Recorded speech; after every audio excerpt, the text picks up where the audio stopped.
बिस्मिल्लाहिर्रहमानिर्रहीम। नाज़रीन, तुसीं वेख रहे हो पंजाबी दुनिया तो मैं तुहाडा मेज़बान नज़ीर अहमद नाजी अपने एक नए प्रोग्राम के नाल फिर तुहाडी खिदमत दे विच हाज़र हाँ।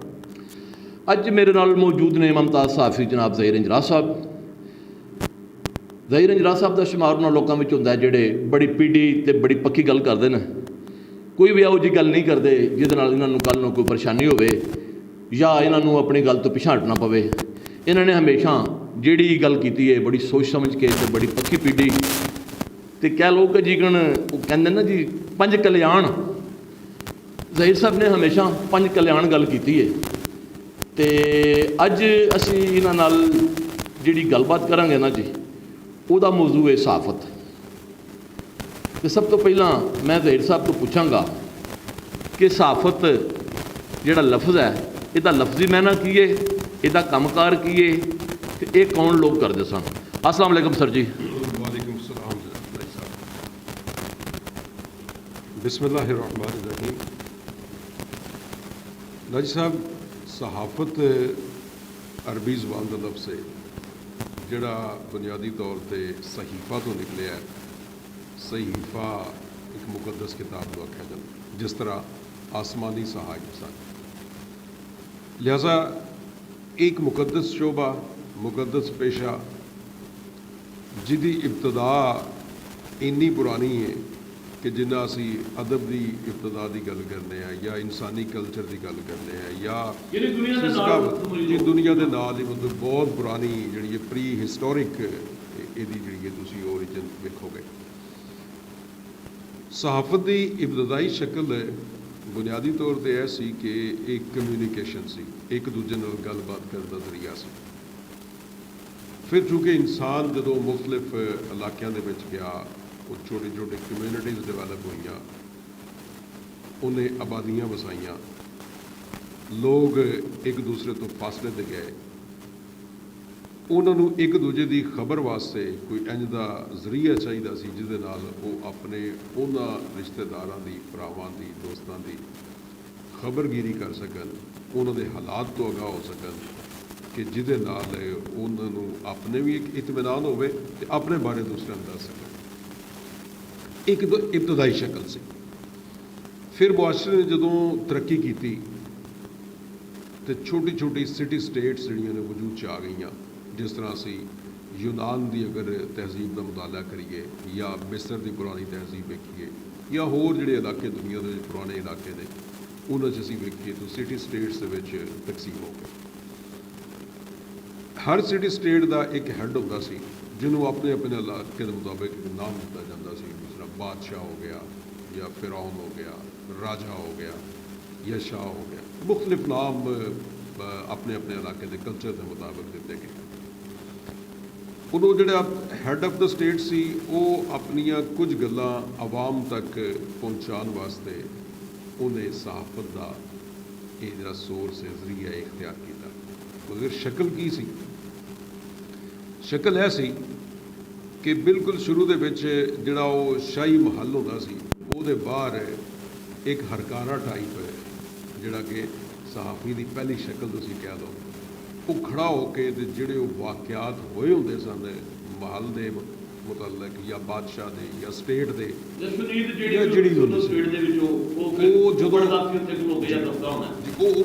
जबानी बोलता सी। लोग जोड़े वो सिटी स्टेट में आते सन, मुख्तलिफ पिंडों के आते सन, तो उन्होंने पता होता सी रूटीन के मैटर, वो एक खुला जहा ग्राउंड से वो खलो जाते सन, तो वो बादशाह का नुमाइंदा जोड़ा उन्होंने वो खबर सुनाता सी, यानी इब्तदा जी सुनान तो। फिर मुआशरे ने तरक्की की और इंसान ने जदों लिखाई दे विच काफ़ी ज़्यादा अगे बढ़ गया इंसान, फिर लिखाई का दौर जोड़ा वो आया, यानी आया तो मुराद है कि काफ़ी सारे लोगों तक फैल गया, लोगों ने अपने अपने कल्चर के मुताबिक पढ़ना शुरू कर दिता। फिर जिस तरह हम साढ़े एक नोटिस बोर्ड होंगे ने, इस तरह बादशाह के सदारती महल के नेड़े एक बोर्ड बना दिता जाता सी, उहदे कोयले के नाल या चाक के नाल या पत्थर के नाल या मिट्टी भी उस टाइम सोर्स है, वो जरिए जिहड़ियां अहम खबर सन वो लिख दी जाती सन। ਇੱਕ ਉਹਨਾਂ ਖਬਰਾਂ ਦੇ ਕੋਲ ਇੱਕ ਬੰਦਾ ਵੀ ਉਹਦੀ ਡਿਊਟੀ ਲਾਈ ਜਾਂਦੀ ਸੀ, ਅਪੁਆਇੰਟ ਕੀਤਾ ਜਾਂਦਾ ਸੀ ਬਈ ਜਿਹੜਾ ਬੰਦਾ ਪੜ੍ਹਿਆ ਲਿਖਿਆ ਨਹੀਂ ਉਹਦੇ ਵੀ ਆ ਕੇ ਵੀ ਖਬਰ ਸੁਣਨੀ ਹੈ। ਨਹੀਂ ਦਾ ਜਿਸ ਤੁਸੀਂ ਜਰਾ ਗੌਰ ਕਰੋ ਨਾ, ਤਜੱਸੁਸ ਇੱਕ ਐਸੀ ਚੀਜ਼ ਹੈ ਜਿਹੜੀ ਇਨਸਾਨ ਦੇ ਖੂਨ 'ਚ ਸ਼ਾਮਲ ਹੈ। ਇਨਸਾਨ ਦੋ ਤਰ੍ਹਾਂ ਤਾਲੀਮ ਹਾਸਲ ਕਰਦਾ ਹੈ, ਇੱਕ ਫਾਰਮਲ ਹੁੰਦੀ ਹੈ ਜਿਹਦੇ ਵਿੱਚ ਉਹ ਕਿਸੇ ਸਕੂਲ ਜਾਂਦਾ ਹੈ, ਕਾਲਜ ਜਾਂਦਾ ਹੈ, ਕਿਸੇ ਅਦਾਰੇ 'ਚ ਜਾਂਦਾ ਹੈ, ਕਿਸੇ ਯੂਨੀਵਰਸਿਟੀ ਜਾਂਦਾ ਹੈ, ਜਦਕਿ ਦੂਜੀ ਤਾਲੀਮ ਐਸੀ ਹੁੰਦੀ ਹੈ ਜਿਹੜੀ ਨਾਨ ਫਾਰਮਲ ਹੈ ਔਰ ਉਹਦੇ 'ਚ ਉਹਨੂੰ ਕਿਸੇ ਅਦਾਰੇ ਦੀ ਜ਼ਰੂਰਤ ਨਹੀਂ ਹੁੰਦੀ। ਉਹ ਆਪਣੇ ਕੁਰਬੋ ਜਵਾਰ ਤੋਂ, ਆਪਣੇ ਮਾਹੌਲ ਤੋਂ ਸਿੱਖਦਾ ਹੈ, ਆਪਣੇ ਲੋਕਾਂ ਤੋਂ ਸਿੱਖਦਾ ਹੈ, ਘਰ ਤੋਂ ਸਿੱਖਦਾ ਹੈ, ਮੁਆਸ਼ਰੇ ਤੋਂ ਸਿੱਖਦਾ ਹੈ। ਲਿਹਾਜ਼ਾ ਇਹ ਜਿਹੜਾ ਸਿਖਲਾਈ ਦਾ ਅਮਲ ਹੈ ਇਹ ਤਜੱਸੁਸ ਮਜ਼ੀਦ ਪੈਦਾ ਕਰਦਾ ਹੈ। ਲਿਹਾਜ਼ਾ ਉਹ ਲੋਕ ਜਿਹੜੇ ਪੜ੍ਹੇ ਲਿਖੇ ਨਹੀਂ ਵੀ ਸਨ ਉਹ ਵੀ ਜਦੋਂ ਇਸ ਸਿਟੀ ਸਟੇਟ ਦੇ ਵਿੱਚ ਜਾਂਦੇ ਸਨ ਤੇ ਉਹਨਾਂ ਦਾ ਤਜੱਸੁਸ ਹੁੰਦਾ ਸੀ ਕਿ ਅਸੀਂ ਚੂੰਕਿ ਸ਼ਹਿਰ ਆਏ ਹਾਂ, ਰਾਜਧਾਨੀ ਆਏ ਹਾਂ, ਆਪਣੇ ਉਸ ਇਲਾਕੇ ਦੇ ਕੈਪੀਟਲ 'ਚ ਆਏ ਹਾਂ, ਅਸੀਂ ਕੋਈ ਖਬਰਾਂ ਦਾ ਪਤਾ ਕਰੀ ਚੱਲੀਏ, ਖਬਰਾਂ ਦਾ ਪਤਾ ਕਰੀ ਚੱਲੀਏ, ਉਹ ਜਾ ਕੇ ਦੱਸੀ ਆਪਣੇ ਲੋਕਾਂ ਨੂੰ। ਲਿਹਾਜ਼ਾ ਉਹ ਨੋਟਿਸ ਬੋਰਡ 'ਤੇ ਜਿੱਥੇ ਖਬਰ ਲਿਖੀ ਜਾਂਦੀ ਸੀ ਉੱਥੇ ਇੱਕ ਬੰਦਾ ਵੀ ਅਪੁਆਇੰਟ ਕੀਤਾ ਜਾਂਦਾ ਸੀ, ਜਿਹੜਾ ਬੰਦਾ ਉਹ ਅਗਰ ਬੰਦਾ ਪੜ੍ਹਿਆ ਲਿਖਿਆ ਨਹੀਂ ਸੀ ਹੁੰਦਾ, ਸਾਰੇ ਬੜੇ ਘੱਟ ਲੋਕ ਪੜ੍ਹੇ ਲਿਖੇ ਸਨ, ਉਹਨੂੰ ਉਹ ਖਬਰ ਪੜ੍ਹ ਕੇ ਸੁਣਾਉਂਦਾ ਸੀ। ਉਹ ਫਿਰ ਆਪਣੇ ਸੀਨੇ ਦੇ ਵਿੱਚ ਉਹ ਖਬਰ ਰੱਖ ਲੈਂਦਾ ਸੀ ਔਰ ਜਿਹਨੂੰ ਅਸੀਂ ਸੀਨਾ ਗਜ਼ਟ ਆਉਂਦੇ ਹਾਂ ਉਹ ਜਾ ਕੇ ਅੱਗੇ ਸੁਣਦਾ ਸੀ।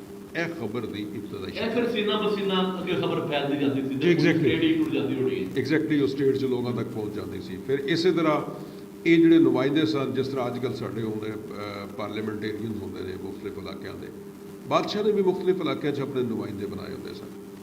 ਉਹ ਨੁਮਾਇੰਦੇ ਜਿਹੜੇ ਸਨ ਉਹ ਲੋਕਾਂ ਦੀ ਜਿਹੜੀ ਗੱਲਬਾਤ ਸੀ, ਮਸਾਇਲ ਸਨ ਜਿਹੜੇ ਕਿ ਬਾਦਸ਼ਾਹ ਦੇ ਨਾਲ ਉਹ ਡਾਇਰੈਕਟ ਨਹੀਂ ਸਨ ਕਰ ਸਕਦੇ, ਉਹ ਆਪਣੇ ਨੁਮਾਇੰਦੇ ਨੂੰ ਦੱਸਦੇ ਸਨ। ਨੁਮਾਇੰਦੇ ਉਹ ਖਬਰ ਬਾਦਸ਼ਾਹ ਤੱਕ ਪਹੁੰਚਾਉਂਦੇ ਸਨ। ਜ਼ਰਾ ਤੁਸੀਂ ਗੌਰ ਕਰੋ ਨਾ ਕਿ ਜਦੀਦ ਦੌਰ 'ਚ 21ਵੀਂ ਸਦੀ 'ਚ ਅਸੀਂ ਜਾ ਰਹੇ ਹਾਂ, ਟੈਕਨੋਲੋਜੀ ਦੀ ਇੰਤਹਾ 'ਤੇ ਅਸੀਂ ਪਹੁੰਚੇ ਹਾਂ, ਲੇਕਿਨ ਇਹਦਾ ਬੁਨਿਆਦੀ ਕਨਸੈਪਟ ਖਬਰ ਦਾ, ਸਹਾਫਤ ਦਾ ਬਦਲਿਆ ਨਹੀਂ। ਅੱਜ ਵੀ ਸਹਾਫਤ ਜਿਹੜੀ ਹੈ ਇਹ ਹੁਕਮਰਾਨਾਂ ਤੱਕ ਆਵਾਮ ਦੀ ਆਵਾਜ਼ ਪਹੁੰਚਾਉਣਾ ਔਰ ਹੁਕਮਰਾਨਾਂ ਦੇ ਜਿਹੜੇ ਉਹ ਕਾਰਨਾਮੇ ਨੇ ਆਵਾਮ ਤੱਕ ਪਹੁੰਚਾਉਣਾ। ਅੱਜ ਵੀ ਹੁਕਮਰਾਨਾਂ ਦੇ ਜਿਹੜੇ ਆਗਾਮਾਤ ਨੇ ਉਹ ਬੰਦਿਆਂ ਦੇ ਕਿਹੜੇ ਤੇ ਬੰਦਿਆਂ ਦੇ ਜਿਹੜੇ ਪ੍ਰੋਬਲਮ ਨੇ ਹੁਕਮਰਾਨਾਂ ਇਹਨਾਂ ਦੇ ਦਰਮਿਆਨ ਇਹ ਵੀ ਸਾਫ਼ ਸ਼ੁਰੂ ਤੋਂ ਵੀ ਸਾਫ਼ ਆਈ ਹੈ ਤੇ ਹੁਣ ਵੀ ਸਾਫ਼ ਅੱਜ ਵੀ ਸ਼ਕਲ ਬਦਲ ਗਈ ਹੈ, ਲੇਕਿਨ ਇਹਦਾ ਜਿਹੜਾ ਬੁਨਿਆਦੀ ਉਹ ਨਹੀਂ। ਇਹ ਸਹਾਫਤ ਦੀ ਬੁਨਿਆਦੀ ਸ਼ਕਲ ਅੱਗੇ ਚੱਲਦੀ ਗਈ, ਲੋਕਾਂ ਦਾ ਤਜੱਸੁਸ ਉਹਨਾਂ ਨੂੰ ਅੱਗੇ ਲੈ ਗਿਆ। ਫਿਰ ਬਾਕਾਇਦਾ ਜਦੋਂ ਕਾਗਜ਼ ਇਜਾਦ ਹੋ ਗਿਆ, ਕਾਗਜ਼ ਦੀ ਇਜਾਦ ਤੋਂ ਬਾਅਦ ਬਾਕਾਇਦਾ ਅਖਬਾਰ ਚਾਈਨਾ ਨੇ ਪਹਿਲੀ ਦਫਾ ਇਹ ਪ੍ਰਿੰਟਡ ਜਰਨਲਿਜ਼ਮ ਦਾ ਆਗਾਜ਼ ਕੀਤਾ। ਚਾਈਨਾ ਤੋਂ ਸ਼ੁਰੂ ਹੋਇਆ, ਉਹਨਾਂ ਨੇ ਜਿਹੜੀ ਪ੍ਰਿੰਟਡ ਜਰਨਲਿਜ਼ਮ ਸਾਡੀ ਇੱਥੋਂ ਆਗਾਜ਼ ਹੋਇਆ। ਫਿਰ ਮਤਲਬ ਤਾਂ ਬਾਦਸ਼ਾਹ ਉਹ ਤੋਂ ਸ਼ੁਰੂ ਤੋਂ ਹੀ ਚੱਲਦਾ ਨਾ ਜੀ। ਚਾਈਨਾ ਤੁਸੀਂ ਵੇਖੋ ਨਾ ਜੀ, ਇੱਕ ਅਰਬੀ ਦਾ ਮਕੂਲਾ ਹੈ, ਬੜਾ ਮਸ਼ਹੂਰ ਮਕੂਲਾ ਹੈ ਔਰ ਆਮ ਤੌਰ 'ਤੇ ਸਾਡੇ ਲੋਕ ਵਾਕਿਫ ਨੇ ਕਿ ਉਤਲਬੁਲ ਉਲਮਾ ਵਲਓ ਬਿस्सीन, ਕਿ ਇਲਮ ਹਾਸਲ ਕਰੋ ਚਾਹੇ ਤੁਹਾਨੂੰ ਚੀਨ ਹੀ ਕਿਉਂ ਨਾ ਜਾਣਾ ਪਵੇ। ਉਹ ਬੜਾ ਪੁਰਾਣਾ ਮਕੂਲਾ ਹੈ, ਜਿਹਦੀ ਦੂਰ ਦਰਾਜ਼ ਸੀ ਉਸ ਵੇਲੇ, ਯਾਨੀ ਚੀਨ ਇਹਦਾ ਮਤਲਬ ਹੈ ਕਿ ਕਈ 100 ਸਾਲ ਕਈ ਹਜ਼ਾਰ ਸਾਲ ਪਹਿਲੇ ਵੀ ਚੀਨ ਇਲਮ ਦਾ ਮਰਕਜ਼ ਹੈ ਸੀ, ਹੁਣ ਵੀ ਹੈ, ਕੋਈ ਸ਼ੱਕ ਨਹੀਂ ਇਹਦੇ 'ਚ। ਲਿਹਾਜ਼ਾ ਚਾਈਨਾ ਤੋਂ ਜਿਹੜੀ ਇਹ ਪ੍ਰਿੰਟਡ ਜਰਨਲਿਜ਼ਮ ਹੈ ਇਹਦਾ ਆਗਾਜ਼ ਹੋਇਆ। ਫਿਰ ਇਹ ਜਿਹੜੀ ਜਰਨਲਿਜ਼ਮ ਸੀ ਇਹ ਮਗਰਬ ਦੇ ਵਿੱਚ ਪਹੁੰਚੀ, ਮੁਖਤਲਿਫ ਮੁਲਕਾਂ ਦੇ ਵਿੱਚ ਆਈ, ਜ਼ੇਰ ਅਤਾਬ ਆਈ। ਜਿਹੜੇ ਡਿਕਟੇਟਰ ਸਨ ਉਹ ਸਹਾਫਤ ਨੂੰ ਪਸੰਦ ਨਹੀਂ ਸਨ ਕਰਦੇ, ਸਹਾਫਤ 'ਤੇ ਪਾਬੰਦੀਆਂ ਲੱਗੀਆਂ। ਜਿਸ ਤਰ੍ਹਾਂ ਰੂਸ ਦੇ ਵਿੱਚ ਕੋਈ ਵੀ ਅਖਬਾਰ ਨਹੀਂ ਸੀ ਛਪ ਸਕਦਾ ਜਦੋਂ ਤੱਕ ਉਹ ਇੱਕ ਸਰਕਾਰੀ ਮਹਿਕਮਾ ਸੀ ਉਹ ਉਹਨੂੰ ਪੜ੍ਹ ਨਹੀਂ ਸੀ ਲੈਂਦਾ। ਉਹਦੀ ਇਜਾਜ਼ਤ ਤੋਂ ਬਾਅਦ ਉਹ ਅਖਬਾਰ ਜਿਹੜਾ ਉਹ ਜਿਹੜੀ ਵੀ ਸ਼ਕਲ ਉਸ ਵਕਤ ਪ੍ਰਿੰਟਿੰਗ ਦੇ ਆਇਆ ਸੀ ਉਹਦੇ ਮੁਤਾਬਕ ਆਉਂਦਾ ਸੀ। ਜਿਵੇਂ ਸਾਡੇ ਕੋਲ ਮਾਦੀ ਵਿੱਚ ਰਿਹਾ ਇੱਕ ਦੌਰ ਆਇਆ ਉਹ ਜਿਹਾ ਕਿ ਅਖਬਾਰ ਦੇ ਸ਼ਾਮੀ ਖਬਰਾਂ ਜ਼ਰੂਰ ਚੈੱਕ ਕਰਦੇ ਸਨ। ਜੀ ਬਿਲਕੁਲ ਇਸ ਤਰ੍ਹਾਂ ਹੀ ਸਾਡੇ ਵੀ ਮੁਲਕ 'ਚ ਕਈ ਦੌਰ ਐਸੇ ਆਏ ਨੇ ਕਿ ਜਿਹਦੇ ਵਿੱਚ ਉਹ ਸਕਰੂਟਨੀ ਹੁੰਦੀ ਸੀ, ਉਹਦੇ ਤੋਂ ਚੱਲ ਕੇ ਤੇ ਫਿਰ ਅੱਗੇ ਖਬਰ ਛਾਪੀ ਜਾਂਦੀ ਸੀ। ਫਿਰ ਆਹਿਸਤਾ ਆਹਿਸਤਾ ਜਦੋਂ ਸਹਾਫਤ ਦੇ ਵਿੱਚ ਜਮਹੂਰੀ ਦੌਰ ਆਇਆ ਤੇ ਇਹਨੂੰ ਫਿਰ ਰਿਆਸਤ ਦਾ ਚੌਥਾ ਸਤੂਨ ਆਖਿਆ ਗਿਆ। ਉਹ ਚੌਥਾ ਸਤੂਨ ਤੁਸੀਂ ਅੰਦਾਜ਼ਾ ਕਰੋ ਨਾ, ਜ਼ਾਹਿਰ ਹੈ ਕਿਸੇ ਮੁਫੱਕਰ ਨੇ ਗੱਲ ਕੀਤੀ ਹੈ ਕਿ ਇੱਕ ਉਹਦੇ ਵਿੱਚ ਤੁਹਾਡੇ ਜਿਹੜੇ ਮੇਨ ਇੰਪੋਰਟੈਂਟ ਨੇ ਤੁਹਾਡੀ ਅਦਲੀਆ, ਤੁਹਾਡੀ ਮੁਕਾਨਦਾ ਹੈ, ਯਾਨੀ ਤੁਹਾਡੇ ਲੈਜਿਸਲੇਟਰ ਨੇ, ਲੈਜਿਸਲੇਸ਼ਨ ਹੈ, ਔਰ ਉਸ ਤੋਂ ਬਾਅਦ ਤੁਹਾਡੀ ਜਿਹੜੀ ਇੰਤਜ਼ਾਮੀਆ ਹੈ, ਐਡਮਿਨਿਸਟ੍ਰੇਸ਼ਨ ਹੈ। ਇਹਨਾਂ ਤੋਂ ਬਗੈਰ ਮੁਲਕ ਨਹੀਂ ਚੱਲਦਾ। ਲੇਕਿਨ ਚੌਥਾ ਸਤੂਨ ਸਹਾਫਤ ਨੂੰ ਆਖਿਆ ਗਿਆ ਇਸ ਵਾਸਤੇ ਕਿ ਸਹਾਫਤ ਅਗਰ ਮੁਸਬਤ ਕੀਤੀ ਜਾਏ, ਸਹਾਫਤ ਅਗਰ ਆਪਣੇ ਉਸੇ ਜਿਵੇਂ ਇਬਤਦਾ ਦੇ ਚੱਲੀ ਸੀ ਅਗਰ ਉਸ ਅੰਦਾਜ਼ 'ਚ ਸਹਾਫਤ ਕੀਤੀ ਜਾਏ ਤਾਂ ਯਕੀਨਨ ਇਸ ਸਹਾਫਤ ਤੋਂ ਬਗੈਰ ਵੀ ਕੋਈ ਮੁਲਕ ਨਹੀਂ ਚੱਲਦਾ, ਕੋਈ ਸਟੇਟ ਨਹੀਂ ਚੱਲਦੀ। ਲਿਹਾਜ਼ਾ ਇਹਦੀ ਅਹਿਮੀਅਤ ਤੋਂ ਇਨਕਾਰ ਮੁਮਕਿਨ ਨਹੀਂ। दुनिया के हर मुल्क च सहाफत है, किधरे अजे भी कैद है, किधरे आज़ाद है, किधरे बिल्कुल आज़ाद है, किधरे अपने रूस से पहुंची है, किधरे इब्तदाई शक्ल में है, लेकिन दुनिया का कोई कोना ऐसा नहीं कि जिहड़ा सहाफत है। ਜ਼ਹੀਰ ਸਾਹਿਬ, ਮੰਡੀ ਬੋਲ ਦਿਨ ਦੀ ਸਾਫਤ ਦੇ ਹਵਾਲੇ ਨਾਲ ਤੁਸੀਂ ਦੱਸੋਗੇ ਕਿ ਮੰਡੀ ਬੋਲ ਦਿਨ ਅੱਜ ਤੋਂ ਅਗਰ ਪਿੱਛੇ ਚ ਜਾਇਆ ਜਾਏ ਮਾਜ਼ੀ ਦੇ ਵਿੱਚ ਤੇ ਸਾਫੀਆਂ ਦਾ ਜਦੋਂ ਜ਼ਿਕਰ ਆਉਂਦਾ ਤੇ ਮੰਡੀ ਬੋਲ ਦਿਨ ਦੇ ਜਿਹੜੇ ਸਾਫੀ ਸਨ ਜਾਂ ਮੰਡੀ ਬੋਲ ਦਿਨ ਜਿਹੜੀ ਸਾਫਤ ਸੀ ਉਹਦੀ ਕੀ ਸੂਰਤ ਹਾਲ ਸੀ? ਰਾਜੀ ਸਾਹਿਬ, ਮੈਨੂੰ ਯਾਦ ਪੈਂਦਾ ਹੈ ਮੈਂ 1980 ਵਾਲੀ ਦਿਹਾਈ ਦੇ ਅਖੀਰ ਦੇ ਵਿੱਚ ਕਾਲਜ ਦਾ ਤਾਲਿਬ ਇਲਮ ਸੀ ਔਰ ਅੰਗਰੇਜ਼ੀ ਅਦਬ ਦਾ ਤਾਲਿਬ ਇਲਮ ਸੀ। ਲਿਹਾਜ਼ਾ ਮੈਨੂੰ ਵੀ ਇਹ ਸ਼ੌਕ ਆਇਆ ਜ਼ਮਾਨਾ ਤਾਲਿਬ ਇਲਮ 'ਚੋਂ, ਚੂँकि ਅੰਜਮਨ ਤਲਬਾ ਇਸਲਾਮ ਦੇ ਨਾਲ ਵਬਸਤਾ ਸੀ। ਅੰਜਮਨ ਤਲਬਾ ਇਸਲਾਮ ਦੇ ਉਹ ਐਸੀਆਂ ਖੂਬੀਆਂ ਪਰਦੂਬੀਆਂ ਕਿ ਜਿਹਦੇ ਵਿੱਚ ਮਤਲਬ ਇੱਕ ਸ਼ਾਊਰ ਜਿਹੜਾ ਹੈ ਉਹ ਅੰਜਮਨ ਤਲਬਾ ਇਸਲਾਮ ਦੇ ਵਿੱਚ ਆ। ਲਿਹਾਜ਼ਾ ਇਸ ਸ਼ਾਊਰ ਨੇ ਸਹਾਫਤ ਵੱਲ ਮੈਨੂੰ ਰਾਗਬ ਕੀਤਾ ਔਰ ਮੈਂ ਉਸੇ ਦੌਰ ਦੇ ਵਿੱਚ ਸਹਾਫਤ ਜੁਆਇਨ ਕੀਤੀ ਔਰ ਜਿਸ ਵਕਤ ਮੈਂ ਵੇਖਦਾ ਉਸ ਦੌਰ ਨੂੰ ਤੇ ਮੈਨੂੰ ਨਜ਼ਰ ਆਉਂਦਾ ਹੈ ਰਾਜਾ ਸਰਵਰ ਸਾਹਿਬ, ਨਜ਼ੀਰ ਕੁਰੈਸ਼ੀ ਅਲੀਕ ਸਾਹਿਬ, ਡਾਕਟਰ ਰਹਿਮਤੁल्लाह ਸਾਹਿਬ, सूफी बदरुद्दीन साहब, मियाँ शरीफ जैद साहब, मंजर सजाद बालिवी साहब उस वक्त तिफले मकतब सन। एक उस दौर का नाम नज़ीर अहमद नाजी सी ਜਿਹੜੇ ਅੱਜ ਇਸ ਪ੍ਰੋਗਰਾਮ ਦੇ ਹੋਸਟ ਨੇ। ਇੱਕ ਮੁਨੀਰ ਚੌਧਰੀ ਸਾਹਿਬ ਸਨ ਜਿਹੜਾ ਇੱਕ ਆਪਣਾ ਅਖਬਾਰ ਹੁੰਦਾ ਉਹ ਕੱਢਦੇ ਸਨ। ਅੱਛਾ, ਇਹ ਲੋਕ ਜਿਹੜੇ ਨੇ ਜੀ ਇਹ ਸਾਡੇ ਸ਼ਹਿਰ ਦੇ ਸਾਫੀ ਸਨ। ਰਾਜਾ ਲਿਆਕਤ ਮਰਹੂਮ, ਫਿਰ ਇਹਨਾਂ ਤੋਂ ਕੁਝ ਅਰਸੇ ਬਾਅਦ ਚੌਧਰੀ ਬਸ਼ੀਰ ਅਹਿਮਦ ਸਾਜਦ ਸਾਹਿਬ, ਖਬਰੇ ਅਖਬਾਰ ਜਿਸ ਵਕਤ ਇਹ ਸ਼ੁਰੂ ਹੋਇਆ ਬੜਾ ਉਸ ਦੌਰ ਦਾ ਡਾਨ ਅਖਬਾਰ ਸੀ। ਡਾਨ ਮਤਲਬ DON ਵਾਲਾ ਡਾਨ, ਬੜਾ ਬਦਮਾਸ਼ ਅਖਬਾਰ ਹੈ ਉਹ ਸੀ, ਖਬਰੇ ਸੀ। ਬਸ਼ੀਰ ਸਾਜਦ ਸਾਹਿਬ ਕਾਇਦੇ ਆਜ਼ਮ ਯੂਨੀਵਰਸਿਟੀ ਦੇ ਜੀ ਬਿਲਕੁਲ ਤਕੜਾ ਅਖਬਾਰ ਕਹਿ ਲਓ ਜੀ ਇਸ ਤਰ੍ਹਾਂ ਹੀ। ਔਰ ਬਸ਼ੀਰ ਸਾਜਦ ਸਾਹਿਬ ਕਾਇਦੇ ਆਜ਼ਮ ਯੂਨੀਵਰਸਿਟੀ ਦੇ ਕੁਆਲੀਫਾਈਡ ਸਨ, ਇੰਤਹਾਈ ਪੜ੍ਹੇ ਲਿਖੇ, ਇੰਤਹਾਈ ਸੁਲਝੇ ਇਨਸਾਨ। ਅੱਛਾ, ਮੈਂ ਇਹ ਦੌਰ ਵੇਖਿਆ ਸਾਹਿਬ ਦਾ। ਇਹਦੇ ਵਿੱਚ ਇਹ ਉਸ ਦੌਰ ਦੇ ਵਿੱਚ ਇਹ ਸੀ ਕਿ ਕੋਈ ਵੀ, ਹਾਲਾਂਕਿ ਨਜ਼ੀਰ ਕੁਰੈਸ਼ੀ ਮਰਹੂਮ ਅਲੀਗੜ੍ਹ ਕਾਲਜ ਦੇ ਬੜੇ ਸਨ, ਆਪਣੇ ਨਾਮ ਦੇ ਨਾਲ ਅਲੀਗ ਇਸਤੇਮਾਲ ਕਰਦੇ ਸਨ, ਇੰਤਹਾਈ ਸੁਲਝੀ ਮਖਲੂਕ। ਲੇਕਿਨ ਕਦੀ ਵੀ ਅਸੀਂ ਉਸ ਦੌਰ 'ਚ ਇਹ ਨਹੀਂ ਸੀ ਵੇਖਿਆ ਕਿ ਹਰ ਬੰਦਾ ਆਪਣੇ ਨਾਲ ਸੀਨੀਅਰ ਦਾ ਲਫ਼ਜ਼ ਇਸਤੇਮਾਲ ਕਰ ਰਿਹਾ, ਸੀਨੀਅਰ ਸਾਫੀ। ਅੱਜ ਕਈ ਵਾਰੀ ਹਾਸਾ ਆਉਂਦਾ ਹੈ ਕਿ ਸਾਡੇ ਬਹੁਤ ਸਾਰੇ ਜਿਹੜੇ ਸਾਫੀ ਭਰਾ ਨੇ ਉਹ ਕੋਈ 1 ਸਾਲ ਤੋਂ 2 ਸਾਲ ਤੋਂ ਇਸ ਮੈਦਾਨ ਦੇ ਵਿੱਚ ਆਉਂਦੇ ਨੇ, ਉਹਨਾਂ ਦੇ ਨਾਲ ਸੀਨੀਅਰ ਦਾ ਲਫ਼ਜ਼ ਲੱਗ ਜਾਂਦਾ ਹੈ। ਖੈਰ, ਮੈਂ ਤਾਂ ਸਮਝਦਾ ਸਾਡੀ ਤਾਂ ਜ਼ਰੂਰਤ ਅਜੇ ਵੀ ਇਹ ਨਹੀਂ ਕਿ ਅਸੀਂ ਆਪਣੇ ਆਪ ਨੂੰ ਸੀਨੀਅਰਿਟੀ ਦੀ ਲਿਸਟ ਵਿੱਚ ਸ਼ਾਮਿਲ ਕਰੀਏ, ਲੇਕਿਨ ਬਹੁਤ ਸਾਰੇ ਲੋਕ, ਬਲਕਿ ਹਰ ਇੱਕ ਨਾਲ ਹੀ ਸੀਨੀਅਰ ਸਾਫੀ ਦਾ ਮਤਲਬ ਕਿ ਇੱਕ ਸਾਬਕਾ ਜਿਹੜਾ ਨਾ ਇਹ ਨਾਲ ਅਟੈਚ ਹੋ ਗਿਆ। ਅੱਛਾ ਨਾਜੀ ਸਾਹਿਬ, ਉਸ ਦੌਰ 'ਚ ਚੂँकि ਤੁਹਾਡਾ ਵੀ ਉਹੀ ਦੌਰ ਹੈ, ਤਕਰੀਬਨ ਅੱਜ ਤੋਂ 30 ਸਾਲ ਤੋਂ ਜ਼ਿਆਦਾ ਦਾ ਅਰਸਾ ਹੁੰਦਾ ਹੈ ਜੀ, ਮਤਲਬ ਉਸ ਦੌਰ ਦਾ ਜੀ, ਉਸ ਦੌਰ ਦੀ ਸਹਾਫਤ ਨਾ ਜੀ ਇੱਕ ਬੜਾ, ਉਸ ਦੌਰ 'ਚ ਬੜਾ ਮੁਕੱਦਸ ਇਹ ਸ਼ੋਭਾ ਸੀ। ਹਰ ਅਫਸਰ ਰਿਗਾਰਡ ਕਰਦਾ ਸੀ, ਹਰ ਬੰਦਾ ਰਿਗਾਰਡ ਕਰਦਾ ਸੀ। ਮੈਨੂੰ ਇਹ ਯਾਦ ਹੈ ਅਜੇ ਤੱਕ ਨਾਜੀ ਸਾਹਿਬ, ਇੱਕ ਵਾਕਿਆ ਯਾਦ ਹੈ ਕਿ ਗੁਲਾਮ ਹੁਸੈਨ ਬਸਾਲ ਸਾਹਿਬ ਦੇ ਵਾਲਿਦ ਸਾਹਿਬ ਚੌਧਰੀ ਨਵਾਜ਼ ਬਸਾਲ ਸਾਹਿਬ ਦਾ, ਉਹ MNA ਸਨ ਤੇ ਉਹ ਸਦਰ ਬਾਜ਼ਾਰ ਚੌਕ ਦੇ ਵਿੱਚ ਤੁਹਾਨੂੰ ਲੱਭਦੇ ਫਿਰਦੇ ਸਨ। ਅੱਛਾ, ਇਤਫਾਕ ਨਾਲ ਤੁਸੀਂ ਤੇ ਮੈਂ ਇਕੱਠੇ ਆ ਰਹੇ, ਤੁਹਾਨੂੰ ਮੁਲਾਕਾਤ ਹੋ ਗਈ ਤੇ ਉਹ ਚੌਧਰੀ ਸਾਹਿਬ ਦਾ ਤੁਹਾਨੂੰ ਮਿਲਣ ਦਾ ਸਟਾਈਲ, ਉਹਨਾਂ ਦਾ ਗੱਲਬਾਤ ਕਰਨ ਦਾ, ਫਿਰ ਉਹਨਾਂ ਨੇ ਕੋਈ ਖਬਰ ਦੇਣੀ ਸੀ, ਅੱਛਾ ਉਹ ਖਬਰ ਤੁਹਾਨੂੰ ਦਿੱਤੀ ਔਰ ਉਹ ਰਿਗਾਰਡ ਸੀ। ਦੇਖੋ ਨਾ ਜੀ, ਇਹ ਨੋ ਡਾਊਟ ਅਜ਼ੀਮ ਲੋਕ ਸਨ ਔਰ ਉਹ ਸਹਾਫਤ ਵੀ ਦਾ ਦੌਰ ਵੀ ਬੜਾ ਅਜ਼ੀਮ ਦੌਰ ਸੀ। ਤੁਸੀਂ ਕਿਸੇ ਅਫਸਰ ਦੇ ਕੋਲ ਜਾਂਦੇ ਹੋ, ਕਿਸੇ ਲੀਡਰ ਦੇ ਕੋਲ ਜਾਂਦੇ ਹੋ, ਉਹ ਬੜੇ ਅੱਛੇ ਤਰੀਕੇ ਨਾਲ ਤੁਹਾਡੀ ਗੱਲ ਸੁਣਦਾ ਸੀ। ਤੁਹਾਡਾ ਜਿਹੜਾ ਜਾਇਜ਼ ਕੰਮ ਸੀ ਉਹਦੇ 'ਚ 1 ਮਿੰਟ ਦੀ ਤਾਕੀਦ ਨਹੀਂ ਸੀ ਕਰਦਾ, ਫਿਰ ਉਹ ਰਿਗਾਰਡ ਕੀਤਾ ਜਾਂਦਾ ਸੀ। ਫਿਰ ਅੱਗੇ ਤੁਹਾਨੂੰ ਇਹ ਵੀ ਯਕੀਨਨ ਅੱਜ ਦੇ ਦੌਰ ਦੇ ਸਾਡੇ ਉਹ ਜਿਹੜੇ ਸਾਫੀ ਨੂੰ ਨਹੀਂ ਇਸ ਦੌਰ ਨੂੰ ਸਮਝਦੇ ਕਿ ਜਦੋਂ ਅਖਬਾਰ ਨੂੰ ਖਬਰ ਵਾਸਤੇ ਬਹੁਤ ਸਾਰੇ ਮਰਾਇਲ ਤੋਂ ਗੁਜ਼ਰਨਾ ਪੈਂਦਾ ਸੀ। ਇਹ ਟੈਕਨੋਲੋਜੀ ਦਾ ਦੌਰ ਕੋਈ ਨਹੀਂ ਸੀ। ਇੱਕ ਖਬਰ ਲੈਣ ਵਾਸਤੇ ਬੜੀ ਜਿੱਦੋਜਹਿਦ ਕਰਨੀ ਪੈਂਦੀ ਸੀ। ਫਿਰ ਖਬਰ ਨੂੰ ਹੱਥ ਦੇ ਨਾਲ ਲਿਖਣਾ, ਲਿਖ ਕੇ ਤੇ ਫਿਰ ਉਹਨੂੰ ਤਾਰਘਰ 'ਚ ਜਾ ਕੇ ਉਹ ਫੈਕਸ ਕਰਵਾਉਣਾ, ਉਹ ਖਬਰ ਉੱਥੇ ਪੜ੍ਹਨੀ, ਫਿਰ ਕਲਮ ਦੁਆਤ ਦੇ ਨਾਲ ਉਹਨੂੰ ਟੈਲੀਗ੍ਰਾਫ propose ਹੁੰਦਾ ਕੀਤਾ ਸੀ, ਜੀ, ਟੈਲੀਗ੍ਰਾਫ ਟੈਲੀਗ੍ਰਾਫ ਐਗਜ਼ੈਕਟਲੀ ਜਾਂ ਫਿਰ ਟੈਲੀਫੋਨ ਤੇ ਕੋਈ ਪਹਿਲੇ ਟੈਲੀਗ੍ਰਾਫ ਸਨ ਜੀ, ਟੈਲੀਗ੍ਰਾਫ ਤੇ ਫੈਕਸ ਦੇ ਬਾਅਦ ਚ ਆਇਆ, ਪਹਿਲੇ ਟੈਲੀਗ੍ਰਾਮ ਚਲੋ। ਅੱਛਾ, ਉਸ ਤੋਂ ਬਾਅਦ ਜਦੋਂ ਉਹ ਕਾਤਬ ਹੁੰਦੇ ਸਨ ਸਾਡੇ ਮੰਡੀ ਬਹੁਦੀਨ ਦੇ ਲੋਕਲ ਸਾਹਬ ਦੇ ਵਿੱਚ ਹਫੀਜ਼ ਸਾਹਿਬ ਮਰਹੂਮ ਅੱਲਾਹ ਰਫੀਕ ਸਿਆਲ ਸਾਹਿਬ ਸਨ, ਰਫੀਕ ਸਿਆਲ ਸਾਹਿਬ, ਹਫੀਜ਼ ਸਾਹਿਬ, ਇਹ ਬੜੇ ਖੂਬਸੂਰਤ ਲੋਕ ਸਨ ਜਿਹੜੇ ਬੋਤੀ ਬਣਾਉਂਦੇ ਸਨ ਸੁਖੀਆ ਲਿਖਦੇ ਸਨ ਬੜੀਆਂ ਕਮਾਲ ਦੀਆਂ ਜੀ, ਬਿਲਕੁਲ ਇਸ ਤਰ੍ਹਾਂ ਹੀ, ਇਸ ਤਰ੍ਹਾਂ ਹੀ ਹੈ। ਔਰ ਇਹ ਇਸ਼ਰਤ ਪ੍ਰਿੰਟਿੰਗ ਪ੍ਰੈਸ ਜਦੋਂ ਨਜ਼ੀਰ ਕੁਰੈਸ਼ੀ ਸਾਹਿਬ ਦੇ ਉਹ ਉੱਥੇ ਪਹਿਲੇ ਸਨ ਦਫ਼ਤਰ 'ਚ, ਔਰ ਉਹਨਾਂ ਨੂੰ ਉਹ ਲਿਖਣਾ, ਸੁਰਖੀਆਂ ਲਿਖਣੀਆਂ, ਫਿਰ ਉਹ ਬਟਰ ਪੇਪਰ 'ਤੇ ਲਿਖ ਕੇ ਫਿਰ ਉਹਨਾਂ ਨੂੰ ਲੈ ਕੇ ਜਾਣਾ ਉਹ ਪ੍ਰਿੰਟਿੰਗ ਪ੍ਰੈਸ। ਦੇਖੋ ਉਹ ਕਿੰਨੇ ਮਸਾਇਲ ਸਨ। ਸਰ ਜੀ ਉਸ ਵੇਲੇ ਸੁਰਖੀਆਂ ਉਹ ਤੇ ਪਹਿਲੇ ਤੇ ਕਿਤਾਬਤ ਹੁੰਦੀ ਸੀ ਨਾ ਜੀ, ਕਿਤਾਬਤ ਤੋਂ ਬਾਅਦ ਫਿਰ ਉਹਦੀ ਪੇਸਟਿੰਗ ਹੁੰਦੀ ਸੀ ਕਾਪੀ ਦੀ, ਤੇ ਫਿਰ ਅੱਗੇ ਪ੍ਰੈਸਾਂ ਦੇ ਪਾਸੇ ਜਾਂਦੇ ਸੀ, ਪਲੇਟਾਂ ਪੜ੍ਹਨੀਆਂ ਉਹ ਢੇਰ ਸਾਰੇ ਮਰਾਹਿਲ ਸਨ ਬੜੇ ਜ਼ਿਆਦਾ। ਈਵਨ ਰੋਜ਼ਨਾਮਾ ਜੰਗ ਵੀ ਯਾਨੀ 1998 ਤੱਕ ਇਹ ਹੀ ਤਰੀਕਾ ਕਰ ਰਿਹਾ ਹੈ। ਫਿਰ ਜਦੋਂ ਕੰਪਿਊਟਰ ਦਾ ਦੌਰ ਆਇਆ ਤੇ ਫਿਰ ਉਹ ਹਰ ਕੁਝ ਚੇਂਜ ਹੋ ਗਿਆ।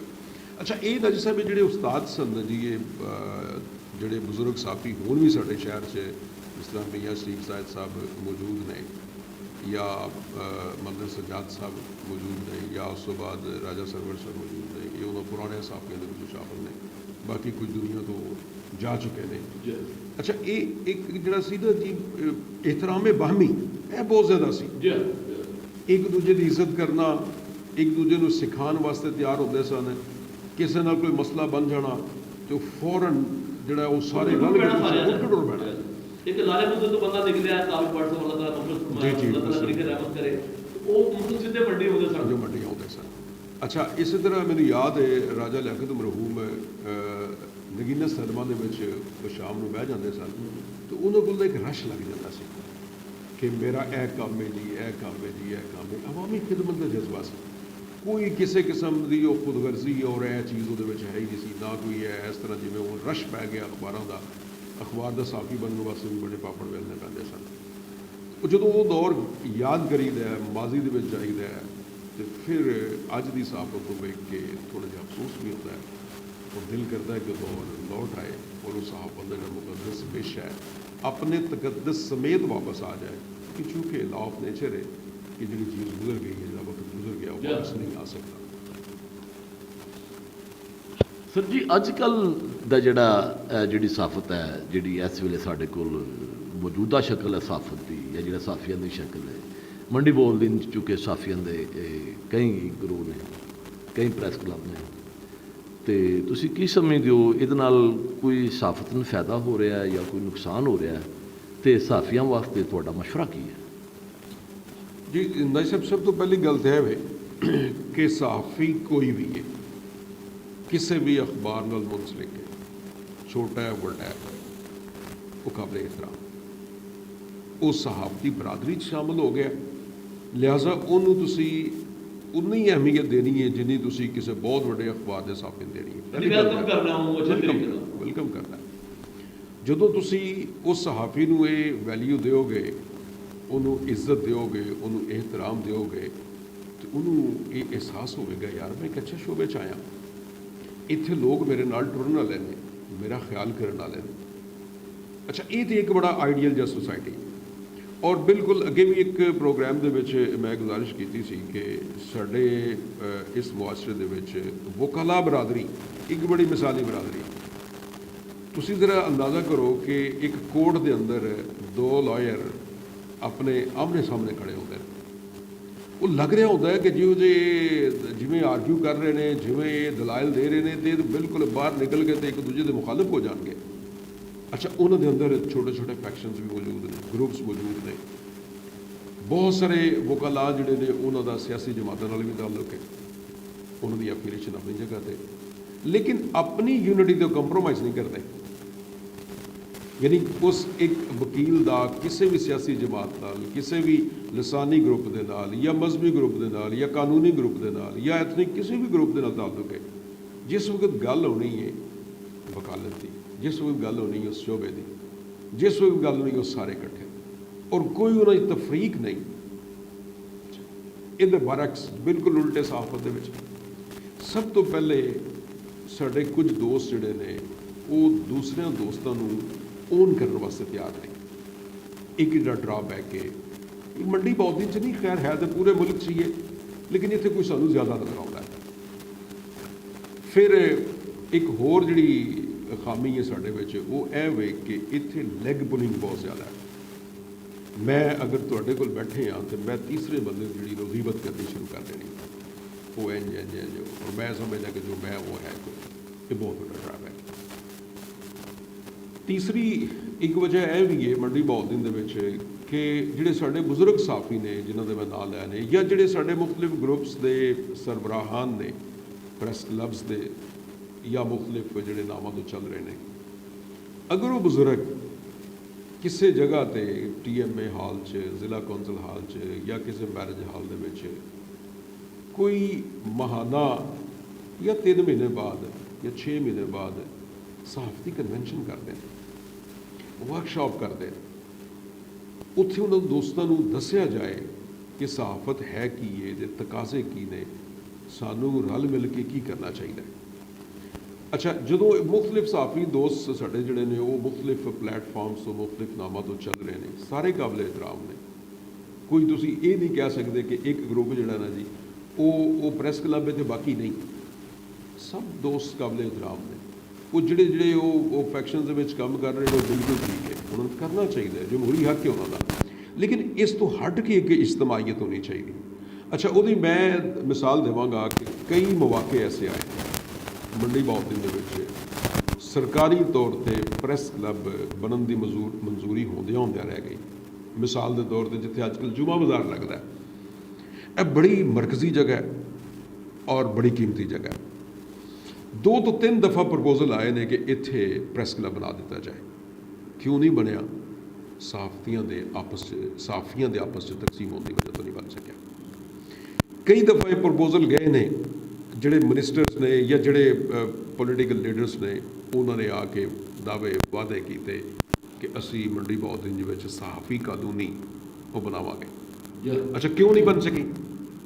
ਉਹਦੀ ਵਜ੍ਹਾ ਸਿਰਫ ਹੈ ਹੁਣ ਜਿਹੜਾ ਮੌਜੂਦਾ ਦੌਰ ਹੈ, ਇਹਦੇ 'ਚ ਜਿੰਨੇ ਅਖਬਾਰਾਤ ਨੇ, ਜਿੰਨੇ ਟੈਲੀਵਿਜ਼ਨ ਨੇ ਜਾਂ ਜਿੰਨੇ ਸਾਡੇ ਹੈ ਸੋਸ਼ਲ ਮੀਡੀਆ ਚੈਨਲਸ ਨੇ, ਇਹਦੀ ਨਾਲ ਤੇ ਤਾਦਾਦ ਜਿਹੜੀ ਉਹ ਤਾਂ ਮਲਟੀਪਲਾਈ ਹੋ ਗਈ। ਉਸ ਦੌਰ 'ਚ ਜਿਸ ਦੌਰ ਦੀ ਮੈਂ ਪਹਿਲੇ ਗੱਲ ਕੀਤੀ, ਉਸ ਦੌਰ 'ਚ 7 ਤੋਂ 8 ਸਾਫੀ ਹੁੰਦੇ ਸਨ, ਅੱਜ ਸ਼ਾਇਦ ਇਹ ਤਾਦਾਦ 700-800 ਪਹੁੰਚੀ ਹੋਵੇ। ਕਿੰਨੀ ਵੱਡੀ ਤਾਕਤ ਹੈ ਹੁੰਦਾ ਜੀ ਸਾਹਿਬ। ਅਗਰ 7-8 ਬੰਦੇ ਉਸ ਦੌਰ 'ਚ ਰਲ ਕੇ ਤੇ ਇੰਤਜ਼ਾਮ ਵੱਡਾ ਕੰਮ ਕਰ ਲੈਂਦੇ ਸਨ, ਤੇ ਅੱਜ 700-800 ਬੰਦਾ ਕੰਮ ਕਿਉਂ ਨਹੀਂ ਕਰਾ ਸਕਦਾ? This is the point. ਅੱਛਾ, ਇਹ ਸਾਡੇ ਨਾਲ ਬਜ਼ੁਰਗਾਂ ਨੂੰ ਸੋਚਣਾ ਚਾਹੀਦਾ ਹੈ ਕਿ ਜਿਹੜੇ ਅਲੱਗ-ਅਲੱਗ ਬੈਠੇ ਹੋਏ ਨੇ, ਇਹਨਾਂ ਨੂੰ ਚਾਹੀਦਾ ਇਕੱਠੇ ਹੋਣ। ਕੋਈ ਜਿਹੜੇ ਬਜ਼ੁਰਗ ਸਾਫੀ ਨੇ, ਉਹਨਾਂ ਦੇ ਮੁਸ਼ਤਮਲ ਇੱਕ ਥਿੰਕ ਟੈਂਕ ਬਣਾ ਦਿਓ, ਇਹਦੇ ਲਾਜ਼ ਬਣਾ ਦਿਓ ਕਿ ਜੀ ਹਰ ਸਾਲ ਇਹਦੇ ਇਲੈਕਸ਼ਨ ਹੋਣੇ ਚਾਹੀਦੇ। ਉਸ ਇਲੈਕਸ਼ਨ ਦੇ ਵਿੱਚ ਜਿਹੜੇ ਉਹ ਥਿੰਕ ਟੈਂਕ ਹੈ, ਉਹ ਵੋਟਰ ਨੂੰ ਡਿਸਾਈਡ ਕਰੇ ਕਿ ਵੋਟਰ ਕੌਣ ਹੋਏਗਾ। ਵੋਟਿੰਗ ਲਿਸਟ ਬਣਾਈ ਜਾਏ। ਇੱਕ ਇਲੈਕਸ਼ਨ ਕਮਿਸ਼ਨ, ਚਾਹੇ ਡਿਸਟ੍ਰਿਕਟ ਜੁਡੀਸ਼ਰੀ ਨੂੰ ਅਪੀਲ ਕੀਤੀ ਜਾਏ, ਡਿਸਟ੍ਰਿਕਟ ਐਂਡ ਸੈਸ਼ਨ ਜੱਜ ਨੂੰ ਅਪੀਲ ਕੀਤੀ ਜਾਏ ਕਿ ਉਹ ਇੱਕ ਇਲੈਕਸ਼ਨ ਕਮਿਸ਼ਨ ਬਣਾ ਦੇਵੇ। ਫਿਰ ਉਹ ਹਰ ਸਾਲ ਇਲੈਕਸ਼ਨ ਹੋਣ। ਇਹ ਜਿਹੜੇ ਬਜ਼ੁਰਗ ਨੇ ਥਿੰਕ ਟੈਂਕ ਦੇ ਤੌਰ 'ਤੇ ਹੋਣ, ਇਹ ਐਡਵਾਈਜ਼ਰੀ ਕੌਂਸਲ ਦੇ ਤੌਰ 'ਤੇ ਹੋਣ, ਇਹਨਾਂ ਦੀ ਹਦਾਇਤ ਦੇ ਮੁਤਾਬਕ ਚੱਲਿਆ ਜਾਏ। ਜਿਹੜੇ ਯੰਗਸਟਰਸ ਨੇ, ਜਿਨ੍ਹਾਂ ਵਿੱਚ ਜਜ਼ਬਾ ਹੈ, ਜਿਨ੍ਹਾਂ ਕੋਲ ਟਾਈਮ ਹੈ, ਜਿਨ੍ਹਾਂ ਦੇ ਵਸਾਇਲ ਨੇ, ਟਾਈਮ ਦੇ ਸਕਦੇ ਨੇ, ਉਹਨਾਂ ਨੂੰ ਇਹ ਮੌਕਾ ਦਿੱਤਾ ਜਾਏ, ਜ਼ਿੰਮੇਵਾਰੀਆਂ ਦਿੱਤੀਆਂ ਜਾਣ ਤਾਂ ਕਿ ਉਹ ਸਹਾਫੀਆਂ ਦੇ ਮਫਾਦ ਵਾਸਤੇ ਕੰਮ। ਦੇਖੋ ਨਾ ਨਾਇਬ ਸਾਹਿਬ, ਕੋਈ ਵੀ ਤਨਜ਼ੀਮ ਜਿਹੜੀ ਹੈ ਨਾ, ਉਹ ਕਿਉਂ ਬਣਦੀ? ਤਨਜ਼ੀਮ ਦੇ ਪਿੱਛੇ ਮਕਸਦ ਜਿਹੜੇ ਨੇ ਬੇਸ਼ੁਮਾਰ ਹੁੰਦੇ ਨੇ। ਉਹਨਾਂ 'ਚ ਇੱਕ ਮਕਸਦ ਇਹ ਹੁੰਦਾ ਹੈ ਕਿ ਇਹ ਲੋਕ ਜਿਹੜੇ ਇਸ ਸ਼ੋਬੇ ਨਾਲ ਤਾਲੁਕ ਰੱਖਦੇ ਨੇ, ਇਹਨਾਂ ਦੇ ਅਗਰ ਮਸਾਇਲ ਪੈਦਾ ਹੋਣ ਤਾਂ ਉਹਨਾਂ ਹੱਲ ਕਿਵੇਂ ਕਰਨਾ। ਈਵਨ ਤੁਸੀਂ ਅੰਦਾਜ਼ਾ ਕਰੋ ਕਿ ਤੁਸੀਂ ਮੰਡੀ, ਸਬਜ਼ੀ ਮੰਡੀ ਜਾਓ ਤੇ ਆੜ੍ਹਤੀਆਂ ਦੀ ਤਨਜ਼ੀਮ ਹੈ ਵੇ, ਬੜੀ ਜਾਨਦਾਰ ਤਨਜ਼ੀਮ ਹੈ। ਤੁਹਾਡੇ ਕੋਲ ਸਪੇਅਰ ਪਾਰਟਸ ਯੂਨੀਅਨ ਮੌਜੂਦ ਹੈ, ਤੁਹਾਡੇ ਕੋਲ ਰਕਸ਼ਾ ਯੂਨੀਅਨ ਮੌਜੂਦ ਹੈ, ਜਾਨਦਾਰ ਤਨਜ਼ੀਮ। ਠੀਕ ਹੈ ਜੀ। ਅੱਛਾ, ਉਹ ਆਪਣੀ ਇਸ ਯੂਨਿਟੀ ਦੇ ਨਾਲ, ਆਪਣੇ ਇਸ ਇਤਿਹਾਦ ਦੇ ਨਾਲ, ਉਹ ਆਪਣੇ ਜਿਹੜੇ ਉਹ ਮਸਾਇਲ ਨੇ ਉਹਨਾਂ ਨੂੰ ਹੱਲ ਕਰਵਾ ਲੈਂਦੇ ਨੇ। ਸਾਡੀ ਪੋਜੀਸ਼ਨ ਇਹ ਬਿਲਕੁਲ ਬਰਅਕਸ ਹੈ। ਪ੍ਰੈਸ ਕਲੱਬਸ ਵੀ ਮੌਜੂਦ ਨੇ, ਫੋਰਮਸ ਵੀ ਮੌਜੂਦ ਨੇ, ਪ੍ਰੈਸ ਕਾਉਂਸਲਸ ਵੀ ਮੌਜੂਦ ਨੇ, ਐਡੀਟਰ ਕਾਉਂਸਲ ਵੀ ਮੌਜੂਦ ਹੈ, ਹੋਰ ਵੀ ਪਲੇਟਫਾਰਮ ਮੌਜੂਦ ਨੇ, ਸਾਫੀ ਇਨਫਰਾਦੀ ਤੌਰ 'ਤੇ ਵੀ ਮੌਜੂਦ ਨੇ, ਲੇਕਿਨ ਇਜਤਮਾਈ ਮਸਾਇਲ ਦਾ ਹੱਲ ਸਾਡੇ ਕੋਲ ਕੋਈ ਨਹੀਂ। ਉਹਦੀ ਵਜ੍ਹਾ ਸਿਰਫ ਹੈ ਔਰ ਅਗਰ ਇਹ ਸਾਡੇ ਬਜ਼ੁਰਗ ਜਿਹੜੇ ਨੇ ਇਹ ਸੋਚ ਨੂੰ ਡਿਵੈਲਪ ਕਰਨ ਔਰ ਇਹ ਸੋਚਣ ਕਿ ਇਹਨਾਂ ਦਾ ਨਾਂ ਤਾਰੀਖ ਦੇ ਵਿੱਚ ਰਕਮ ਹੋਏਗਾ, ਇਹਨਾਂ ਨੂੰ ਖਰਾਜੇ ਤਹਿਸੀਨ ਪੇਸ਼ ਕੀਤਾ ਜਾਏਗਾ, ਲੋਕ ਇਹਨਾਂ ਨੂੰ ਯਾਦ ਕਰਨਗੇ ਕਿ ਮੰਡੀ ਬਹਾਉਦੀਨ ਦੀ ਤਾਰੀਖ 'ਚ ਐਸੇ ਲੋਕ ਆਏ ਸਨ ਜਿਨ੍ਹਾਂ ਨੇ ਆਪਣੀ ਅਨਾਹ ਦੀ ਕੁਰਬਾਨੀ ਦਿੱਤੀ ਔਰ ਜਿਨ੍ਹਾਂ ਨੇ ਇਹ ਜਿਹੜੇ ਮਸਾਇਲ ਨੇ ਇਹਨਾਂ ਨੂੰ ਖ਼ਤਮ ਕੀਤਾ ਤੇ ਸਹਾਫੀਆਂ ਦੇ ਮਸਾਇਲ ਦੇ ਹੱਲ ਵਾਸਤੇ ਉਹਨਾਂ ਕੋਸ਼ਿਸ਼ਾਂ ਕੀਤੀਆਂ ਔਰ ਬੜੇ ਸੁਨਹਿਰੀ ਰੂਪ 'ਚ ਉਹਨਾਂ ਦਾ ਨਾਮ ਲਿਖਿਆ ਜਾਏਗਾ। ਲਿਹਾਜ਼ਾ ਇਹ ਤਾਂ ਸੂਰਤ ਹਾਲ ਮੰਡੀ ਬਹਾਉਦੀਨ ਦੀ। ਮੈਂ ਫਿਰ ਆਪਣੀ ਗੱਲ ਨੂੰ ਰਿਪੀਟ ਕਰਾਂ, ਹਰ ਸਹਾਫੀ ਕਾਬਲੇ ਇਹਤਰਾਮ, ਉਹਦੇ ਕੋਲ ਕੋਈ ਹਫ਼ਤ ਰੋਜ਼ਾ ਨਿਊਜ਼ਪੇਪਰ ਦਾ ਕਾਰਡ ਹੈ ਜਾਂ ਕੋਈ ਮਾਹਨਾਮਾ ਦਾ ਹੈ ਜਾਂ ਕੋਈ ਬਾਈ ਐਨੂਅਲ ਹੈ ਉਹਦੇ ਕੋਲ। ਸਰ ਇਹ ਸਹਾਫਤ ਦੇ ਵਿੱਚ ਇਹ ਕੋਈ ਇਹਦੇ ਵਿੱਚ ਡਿਫਰੈਂਸ਼ੀਏਸ਼ਨ ਨਹੀਂ ਜੀ, ਇਹ ਬੰਦਾ ਜਿਹੜਾ ਨਾ ਅੰਗਰੇਜ਼ੀ ਅਖਬਾਰ ਦਾ ਰਿਪੋਰਟਰ ਹੈ ਤੇ ਇਹ ਪੰਜਾਬੀ ਅਖਬਾਰ ਦਾ ਰਿਪੋਰਟਰ ਹੈ। ਇਹ ਸਹਾਫੀ ਦੀ ਤਾਰੀਫ ਹੀ ਨਹੀਂ। ਸਹਾਫੀ ਦੀ ਤਾਰੀਫ ਸਹਾਫਤ ਨਾਲ ਵਬਸਤਾ ਪਰਸਨ ਹੈ। ਲਿਹਾਜ਼ਾ ਉਹਨੂੰ ਅੱਛਾ ਫਿਰ ਕਿਤਨੇ ਮਸਾਇਲ ਨੇ ਤੁਹਾਡੇ ਸਾਹਮਣੇ ਨੇ, ਮੇਰੇ ਸਾਹਮਣੇ ਨੇ ਕਿ ਸਾਡੀ ਇਸ ਸਹਾਫਤੀ ਬਰਾਦਰੀ ਨੂੰ ਕਿੰਨੇ ਮਸਾਇਲ ਦਾ ਸਾਹਮਣਾ ਹੈ ਹਰ ਰੋਜ਼। ਇਹਦੇ ਤੋਂ ਨਜਾਇਜ਼ ਫਾਇਦਾ ਵੀ ਉਠਾਇਆ ਜਾਂਦਾ ਹੈ ਇਸ ਤਕਸੀਮ ਦੇ ਉੱਤੋਂ। ਈਵਨ ਛੋਟੇ ਜਿਹੇ ਆਫੀਸਰ, ਮਾਮੂਲੀ ਜਿਹੇ ਆਫੀਸਰ, ਉਹ ਵੀ ਇਸ ਸਹਾਫਤੀ ਦਰਾੜ ਤੋਂ ਫਾਇਦਾ ਉਠਾ ਕੇ ਔਰ ਇਹਨਾਂ ਦੇ ਅਗੇਂਸਟ ਗੱਲਾਂ ਕਰ ਰਹੇ ਹੁੰਦੇ ਜਿਹੜੇ ਕਿ ਜੁਰਤ ਹੀ ਨਹੀਂ ਹੋਣੀ ਚਾਹੀਦੀ ਕਿਸੇ ਦੀ। ਬਈ ਜਿੰਨੀ ਤਾਕਤ ਨਾਜੀ ਸਾਹਿਬ ਕਲਮ ਦੇ ਵਿੱਚ ਹੈ, ਇੰਨੀ ਤਾਕਤ ਜ਼ੁਬਾਨ 'ਚ ਹੋ ਸਕਦੀ ਹੈ। ਸਵਾਲ ਨਹੀਂ ਪਤਾ। ਮੈਨੂੰ ਯਾਦ ਹੈ ਇੱਕ ਬੜਾ ਪੁਰਾਣਾ ਵਾਕਿਆ, ਅੱਜ ਤੋਂ ਕੋਈ 30 ਸਾਲ ਪਹਿਲੇ ਦਾ। ਮੰਡੀ ਬਹਾਉਦੀਨ 'ਚ ਇੱਕ ਵੱਡੇ ਆਫੀਸਰ ਸਨ ਤੇ ਤੁਸੀਂ ਇੱਕ ਵਾਰੀ ਉਹਨਾਂ ਨਾਲ ਮੁਲਾਕਾਤ ਕੀਤੀ ਤੇ ਉਹਨਾਂ ਦਾ ਜ਼ਰਾ ਲਹਿਜਾ ਕੋਈ ਥੋੜ੍ਹਾ ਖੁਖੜਿਆ ਸੀ ਤੇ ਤੁਸੀਂ ਉਹਨਾਂ ਨੂੰ ਆਖਿਆ ਸੀ ਕਿ ਜਨਾਬ ਤੁਸੀਂ ਜਿੰਨਾ ਮਰਜ਼ੀ ਇਹ ਚੀਖ ਚਲਾ ਲਓ, ਮੇਰੇ ਕਲਮ ਤੋਂ ਜ਼ਿਆਦਾ ਨਹੀਂ ਚੀਖ ਸਕਦੇ। ਔਰ ਉਹ ਕੂਲ ਡਾਊਨ ਹੋ ਗਏ, ਉਸੇ ਵਕਤ ਹੀ ਕੂਲ ਡਾਊਨ ਹੋ ਗਏ। ਸਰ ਕਲਮ ਦੀ ਤਾਕਤ ਦਾ ਕੌਣ ਇਨਕਾਰ ਕਰ ਸਕਦਾ ਹੈ, ਲੇਕਿਨ ਇਸ ਵਕਤ ਜ਼ਰੂਰਤ ਹੈ ਯੂਨਿਟੀ ਦੀ, ਇਤਿਹਾਦ ਦੀ, ਔਰ ਉਹ ਪੈਦਾ ਕਰਨਾ ਚਾਹੀਦਾ। ਨਾਜ਼ਰੀਨ, ਤੁਸੀਂ ਸਾਫਤ ਔਰ ਸਾਫੀਆਂ ਦੇ ਬਾਰੇ 'ਚ ਜ਼ਹੀਰ ਇੰਜਰਾ ਸਾਹਿਬ ਦੀਆਂ ਗੱਲਾਂ ਸੁਣੀਆਂ। ਇਸ ਤੋਂ ਪਹਿਲਾਂ ਕਿ ਮੈਂ ਤੁਹਾਡੇ ਤੋਂ ਇਜਾਜ਼ਤ ਚਾਹਾਂ, ਮੈਂ ਤਰਲਾ ਕਰਾਂਗਾ, ਮੈਂ ਬੇਨਤੀ ਕਰਾਂਗਾ, ਮੇਰਾ ਹੱਥ ਜੋੜ ਕੇ ਇਹ ਜਿਹੜੇ ਸਾਡੇ ਬਜ਼ੁਰਗ ਸਾਫੀ ਨੇ ਇਹਨਾਂ ਅੱਗੇ ਤਰਲਾ ਹੈ ਕਿ ਖੁਦਾਰਾ ਇਕੱਠਿਆਂ ਹੋ ਜਾਓ, ਜਿਸ ਤਰ੍ਹਾਂ ਵੀ ਹੋ ਸਕਦਾ ਇਕੱਠਿਆਂ ਹੋ ਜਾਓ। ਜਦੋਂ ਤੁਸੀਂ ਇਕੱਠੇ ਹੋਵੋਗੇ ਤੇ ਤੁਹਾਡੀ ਤਾਕਤ ਵਧੇਗੀ, ਤੇ ਜਦੋਂ ਤੁਹਾਡੇ ਵਿੱਚ ਤਾਕਤ ਹੋਵੇਗੀ ਤੇ ਜਦੋਂ ਤੁਸੀਂ ਆਵਾਜ਼ ਮਾਰੋਗੇ ਉਹ ਦੂਰ ਤੱਕ ਜਾਏਗਾ। ਅਗਰ ਇੱਧਰੋਂ ਤੁਸੀਂ ਇੱਕ ਬੰਦਾ ਆਵਾਜ਼ ਮਾਰ ਰਿਹਾ ਹੈ, ਇੱਕ ਇੱਧਰੋਂ ਆਵਾਜ਼ ਮਾਰ ਰਿਹਾ ਹੈ, ਇੱਕ ਇੱਧਰੋਂ ਆਵਾਜ਼ ਮਾਰ ਰਿਹਾ ਹੈ, ਤੇ ਉਹ ਤੁਹਾਡੀ ਆਵਾਜ਼ ਨਹੀਂ ਹੋਏਗੀ, ਉਹ ਕੂਕਾਂ ਹੋਣਗੀਆਂ। ਮੇਰੀ ਬੇਨਤੀ ਹੈ ਆਪਣੇ ਸੀਨੀਅਰ ਦੋਸਤਾਂ ਅੱਗੇ, ਆਪਣੇ ਛੋਟਿਆਂ ਭਾਈਆਂ ਅੱਗੇ, ਕਿ ਖੁਦਾ ਵਾਸਤੇ ਸਾਰੀਆਂ ਗੱਲਾਂ ਨੂੰ ਛੱਡ ਕੇ ਸਾਫਤ ਤੁਹਾਡੀ ਜਿਹੋ ਜੀ ਵੀ ਹੈ ਉਹ ਤੁਹਾਡਾ ਆਪਣਾ ਪ੍ਰੋਬਲਮ ਹੈ, ਲੇਕਿਨ ਮਜਮੂਈ ਤੌਰ ਦੇ ਉੱਤੇ ਅਗਰ ਖਾਜਾ ਸਰਾਵਾਂ ਦੀ ਅੰਜਮਨ ਹੈ ਤਾਂ ਆਪਣਾ ਮਸਲਾ ਹੱਲ ਕਰਵਾ ਲੈਂਦੇ ਨੇ। ਵਕੀਲਾਂ ਦੀ ਅੰਜਮਨ ਹੈ, ਵਕੀਲਾਂ ਦੀ ਤਨਜ਼ੀਮ ਹੈ, ਤੇ ਉਹ 1 ਮਿੰਟ ਤੋਂ ਪਹਿਲਾਂ ਆਪਣਾ ਮਸਲਾ ਹੱਲ ਕਰਵਾ ਲੈਂਦੇ ਨੇ। ਤਾਜਰਾਨ ਦੀ ਤਨਜ਼ੀਮ ਹੈ ਤੇ ਉਹ ਵੀ ਆਪਣਾ ਜਿਹੜਾ ਵੀ ਉਹਨਾਂ ਦਾ ਕੋਈ ਮਸਲਾ ਹੁੰਦਾ ਹੈ ਉਹ ਇੰਝ ਝਟਕੇ ਪਟਕੇ ਵਿੱਚ ਹੱਲ ਕਰਵਾ ਲੈਂਦੇ ਨੇ। ਤੇ ਸਾਫੀ ਅਗਰ ਕੋਈ ਖਬਰ ਲਾ ਲਵੇ ਤਾਂ ਉਹਦੇ ਵਾਸਤੇ ਮਸਲਾ ਬਣ ਜਾਂਦਾ ਹੈ। ਕਿਉਂ ਕਿ ਉਹਨਾਂ ਨੂੰ ਪਤਾ ਹੈ ਵੱਖਰੇ ਵੱਖਰੇ ਨੇ ਸਾਰੇ। ਇਹਦੇ ਨਾਲ ਹੀ ਆਪਣੇ ਮੇਜ਼ਬਾਨ ਨਜ਼ੀਰ ਨਾਜੀ ਨੂੰ ਇਜਾਜ਼ਤ ਦਿਓ। ਇਨਸ਼ਾਅੱਲਾ ਕਿਸੇ ਨਏ ਪ੍ਰੋਗਰਾਮ ਦੇ ਨਾਲ ਫਿਰ ਹਾਜ਼ਰ ਹੋਵਾਂਗੇ। ਉਸ ਵੇਲੇ ਤੱਕ ਰੱਬ ਰਾਖਾ। ਪਾਕਿਸਤਾਨ ਜ਼ਿੰਦਾਬਾਦ।